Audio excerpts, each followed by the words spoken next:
Kundapura to Canada channel explore life in Canada. ನಮಸ್ಕಾರ ಎಲ್ರಿಗೂ. ನಾನು ಮಂಜುನಾಥ್ ನೇರಳಕಟ್ಟೆ.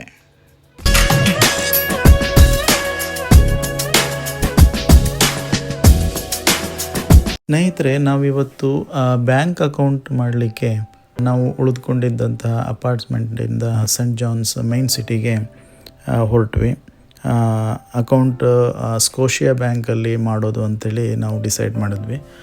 ಕೆಲವೊಂದು ಬ್ಯಾಂಕ್ಸ್ಗಳಿದೆ ಇಲ್ಲಿ, BMO, ಸ್ಕೋಷಿಯಾ, ಇನ್ನು ಬೇರೆ ಬೇರೆ ಬ್ಯಾಂಕ್ಗಳೆಲ್ಲ ಇದೆ.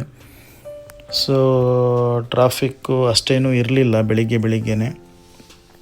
ಬ್ಯಾಂಕ್ ಅಕೌಂಟು ಮಾಡಲಿಕ್ಕೆ ನಮಗೆ PR ಇದ್ದರೆ PR ಕೇಳ್ತಾರೆ, ಇಲ್ಲ ಅಂತ ಹೇಳಿದ್ರೆ ವ್ಯಾಲಿಡ್ ವರ್ಕ್ ಪರ್ಮಿಟ್ಟು, ಹಾಗೆಯೇ SIN ನಂಬರ್ ಮಸ್ಟ್ ಬೇಕಾಗುತ್ತೆ.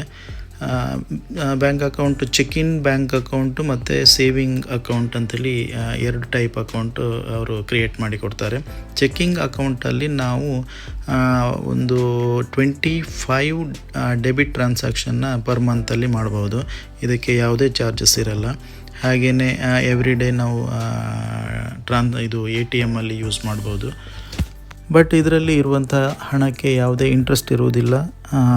ಇದು ಒಂಥರ ಏನಂತ ಹೇಳಿದರೆ, ನಮ್ಮ ಪಾಕೆಟಲ್ಲಿ ಇರುವಂಥ ವ್ಯಾಲೆಟ್ನಲ್ಲಿ ಇರುವಂಥ ಹಣ ಇದ್ದ ಹಾಗೆ, ಡೈಲಿ ಯೂಸ್ ಮಾಡೋದಕ್ಕೆ ಇರುವ ಹಾಗೆ ಒಂದು ಪರ್ಯಾಯ ವ್ಯವಸ್ಥೆ ಅಂತೇಳಿ ಹೇಳ್ಬೋದು. ಸೇವಿಂಗ್ಸ್ ಅಕೌಂಟ್ ಬಗ್ಗೆ ಹೇಳೋದಾದರೆ, ಈ ಅಕೌಂಟ್ಗೆ ಇಂಟ್ರೆಸ್ಟ್ ಇರುತ್ತೆ. ಅಷ್ಟೇನು ಜಾಸ್ತಿ ಇಂಟ್ರೆಸ್ಟ್ ಇರುವುದಿಲ್ಲ. ಈ ಚೆಕ್ಕಿಂಗ್ ಅಕೌಂಟ್ಸ್ಗೆ ಹೋಲಿಸಿದರೆ ಇದರಲ್ಲಿ ಸ್ವಲ್ಪ ಇಂಟ್ರೆಸ್ಟ್ ಬರುತ್ತೆ. ಟ್ರಾನ್ಸ್ಫರ್ಸ್ ಆರ್ ಅಲೌಡ್, ಬಟ್ ಇದು ಯಾವಾಗಲೂ ಅನ್ಲಿಮಿಟೆಡ್ ಆಗಿರಲ್ಲ.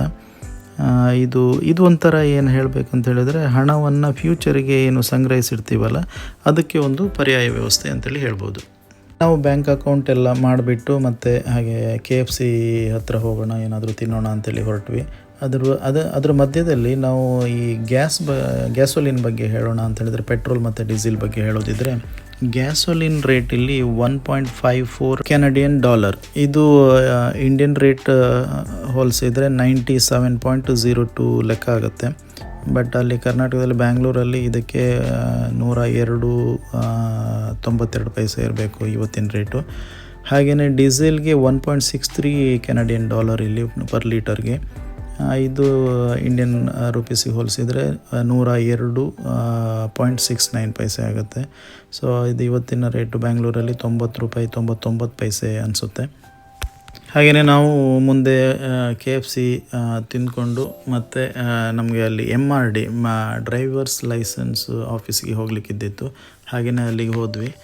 ಅಲ್ಲಿ ಹೋಗಿ ನಮ್ಮದು ಏನು ಫೈಲ್ ರಿಜಿಸ್ಟರ್ ಮಾಡಲಿಕ್ಕಿದ್ದಿತ್ತು. ಇದು ಡ್ರೈವರ್ಸ್ ಲೈಸೆನ್ಸ್ ಆಫೀಸು. ಬಟ್ಟು ಅಲ್ಲಿ ಹೋದಾಗ ನಮಗೆ ಅಲ್ಲಿ ಕೆಲಸ ಆಗಲಿಲ್ಲ. ಯಾಕಂತೇಳಿದ್ರೆ PO ಬಾಕ್ಸ್ ಓಪನ್ ಮಾಡಬೇಕಿದ್ದಿತ್ತು ಮೊದಲು. PO ಬಾಕ್ಸ್ ಓಪನ್ ಮಾಡಿದ ಮೇಲೇ ನಮಗೆ ಅಲ್ಲಿ ಒಂದು ಫೋಟೋ ID ಕೊಡ್ತಾರೆ. ಅಲ್ಲಿ ಲರ್ನರ್ಸ್ ಟೆಸ್ಟ್ ಮಾಡ್ಬೋದಾಗಿತ್ತು. ಸೊ ಅದಕ್ಕೆ ಇವತ್ತು ಕೆಲಸ ಆಗಲಿಲ್ಲ. ಪೋಸ್ಟ್ ಬಾಕ್ಸ್ ಓಪನ್ ಮಾಡಿ ಮತ್ತೆ ಹೋಗ್ತೀವಿ. ಇದಾಗಿತ್ತು ಸ್ನೇಹಿತರೆ ಇವತ್ತಿನ ದಿನಚರಿ. ಒಂದು ಬ್ಯಾಂಕ್ ಅಕೌಂಟ್ಸ್ ಆಯಿತು, ಹಾಗೆ ಮತ್ತು ಸ್ವಲ್ಪ ಹಾಗೆ ಅಲ್ಲಿ ಇಲ್ಲಿ ಓಡಾಡಿದ್ವಿ. ಬಟ್ ಡ್ರೈವರ್ಸ್ ಲೈಸೆನ್ಸ್ ಕೆಲಸ ಆಗಲಿಲ್ಲ. ಮುಂದಿನ ವಿಡಿಯೋದಲ್ಲಿ ಮತ್ತೆ ಸಿಗೋಣ. ಇನ್ನೂ ಒಳ್ಳೊಳ್ಳೆಯ ಹೆಚ್ಚಿನ ಮಾಹಿತಿಯನ್ನು ವಿಡಿಯೋ ಮುಖಾಂತರ ಹೇಳ್ತಾ ಇರ್ತೀನಿ. Thank you so much.